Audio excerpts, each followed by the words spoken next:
38 millions. C'est le nombre de véhicules en circulation en France. Mais est-ce que vous vous êtes déjà demandé pourquoi est-ce que le moteur était situé à l'avant alors que le réservoir d'essence était plutôt situé au centre du véhicule?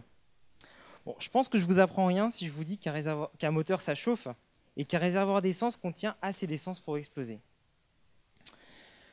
La position centrale du réservoir permet donc d'éviter une explosion en cas d'accident. Quant au moteur, sa position à l'avant permet de le refroidir plus facilement. On appelle architecture l'ensemble de tous les composants qui composent notre système, ainsi que leur position.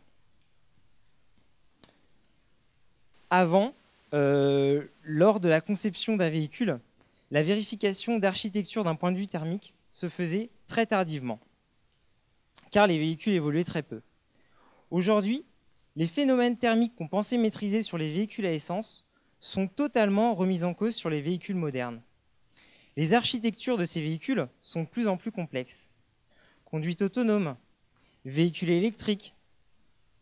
Les ingénieurs ayant un recul très faible sur ces nouvelles technologies risquent de prendre de mauvaises décisions.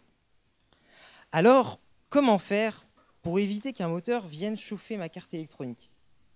J'ai une idée. Et si on vérifiait immédiatement qu'une architecture ne s'échauffe pas trop? Alors, si on fait ça, on a deux problèmes. Le premier, c'est qu'on a énormément d'architectures à tester en très peu de temps. C'est un peu comme lorsque vous meublez un appartement. Vous avez énormément de façons pour choisir et agencer vos meubles.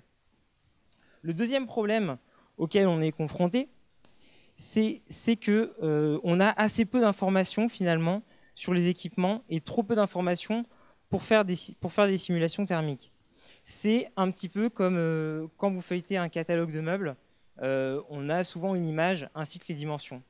Et on a du mal à se représenter ce que ça va donner. Dans ma thèse, j'ai montré qu'en simplifiant les calculs, on pouvait faire des simulations rapides avec peu d'informations. La difficulté, ça a été de savoir à quel point je pouvais simplifier ces calculs, sans être trop éloigné de la réalité.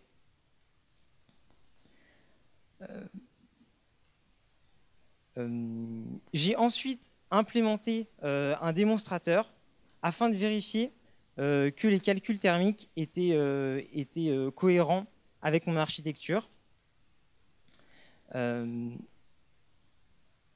L'idée, en fait, c'est que le concepteur puisse automatiquement valider son architecture en la créant. Donc, la prochaine fois que vous montez dans un véhicule électrique, n'ayez pas peur qu'il s'échauffe. Les ingénieurs se sont enflammés pour vous.